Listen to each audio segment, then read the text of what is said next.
নমস্কার বন্ধুরা, চলে এসেছি আবারও একটি নতুন ভিডিও নিয়ে। তো দেখতেই পাচ্ছেন আপনারা, আজকে আমি হাঁসের ডিম নিয়েছি, আর এদিকে আলু, বেগুন, ঝিঙে সব ভেজে নিয়েছি একটা টমেটো কুচি, পেঁয়াজ কুচি আর মশলাও আমি বেটে নিয়েছি। আমি সব কিছু রেডি করে নিয়ে বসে গেছি বন্ধুরা। তো চলুন এবার ভিডিওটি শুরু করি। তো আমি যেহেতু ঝিঙা আলু ভেজেই নিয়েছি, তো এবার কড়াই আমি তেল দিলাম আরেকটু, দিয়ে ডিমটাকেও আমি ভেজে নেব। ডিমগুলোকে আমি ছেড়ে দিচ্ছি একে একে। লবণ হলুদ গুঁড়ো দিয়ে দেব, একটু ডিমটাকে হালকা করে ভেজে নেব।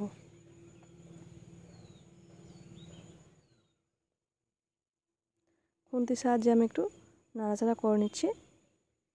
তো আমার ভাজা হয়ে গেছে, এই দেখুন। আর বেশি ভাজবো না, এবার আমি তুলে নিচ্ছি।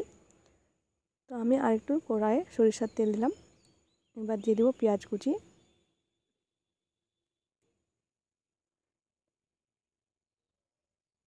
পেঁয়াজ কুচি আমি ছেড়ে দিলাম। এবার পেঁয়াজগুলোকে হালকা লাল লাল করে ভেজে নেব।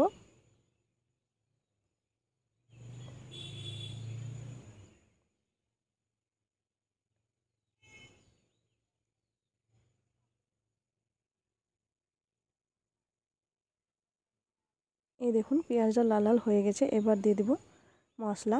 মশলার মধ্যে আমি বেটে নিয়েছিলাম শুকনো লঙ্কা বাটা, আদা বাটা, জিরে বাটা আর আছে পেঁয়াজ বাটা। তো মশলাটা আমি দিয়ে দিলাম।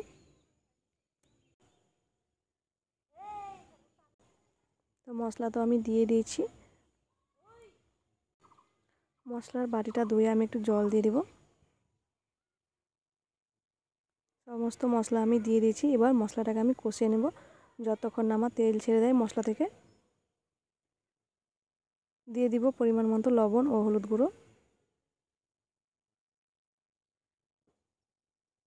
বন্ধুরা, আমি কিন্তু রসুন দেব না, আমি রসুন ছাড়াই আমি এভাবে রান্না করব।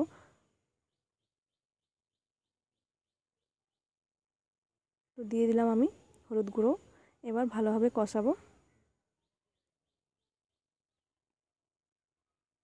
মশলাটা কষানোই হচ্ছে মেন।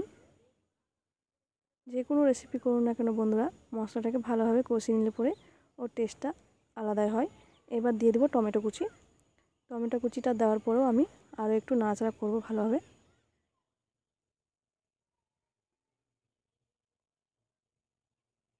দেখুন কত সুন্দর হয়েছে, তেল আমার ছেড়ে দিয়েছে মশলা থেকে, এই যে শুকিয়ে গেছে। এবার দিয়ে দিব ভেজে রাখা আলু, ঝিঙে, ডিম, বেগুন সমস্ত কিছু দিয়ে আমি আজকে হাঁসের ডিম রান্না করছি বন্ধুরা। তো দিয়ে দিলাম। এবার আবারও ভালোভাবে এই যে কষাবো এখন। বন্ধুরা, একবার হলেও এইভাবে আপনারা ঝিঙে, আলু, ডিম, টমেটো, বেগুন টেগুন দিয়ে একসাথে রান্না করে দেখবেন, খেতে কিন্তু ভীষণই টেস্ট হবে।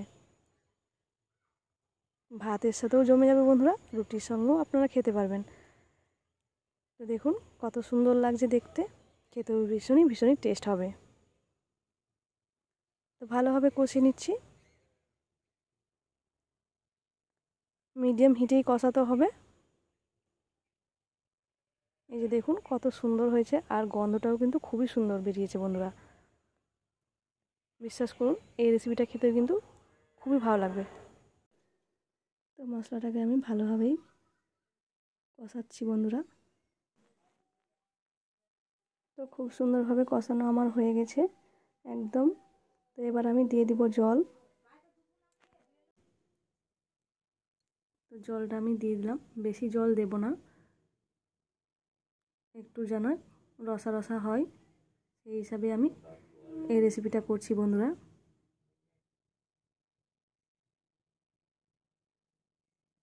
এই দেখুন নাড়াচাড়া করে দিলাম।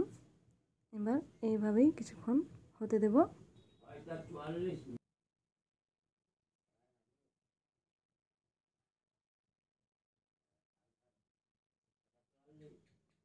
দেখুন কত সুন্দর কালার হয়েছে।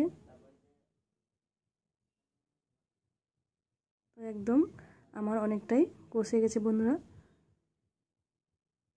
তো যারা যারা আমার চ্যানেলটি এখনও সাবস্ক্রাইব করেনি, প্লিজ আমার চ্যানেলটিকে সাবস্ক্রাইব করবেন, আমার পাশে থাকবেন বন্ধুরা, কারণ আপনাদের ভালোবাসা আমার ভীষণ প্রয়োজন। তো আমার ভিডিওটি এখানেই শেষ হচ্ছে বন্ধুরা, দেখা হবে পরবর্তী ভিডিওতে। সবশেষে বলি, একবার হলো এই রেসিপিটি ট্রাই করতে ভুলবেন না। ধন্যবাদ সবাইকে। আজকের মতো চলি, টাটা।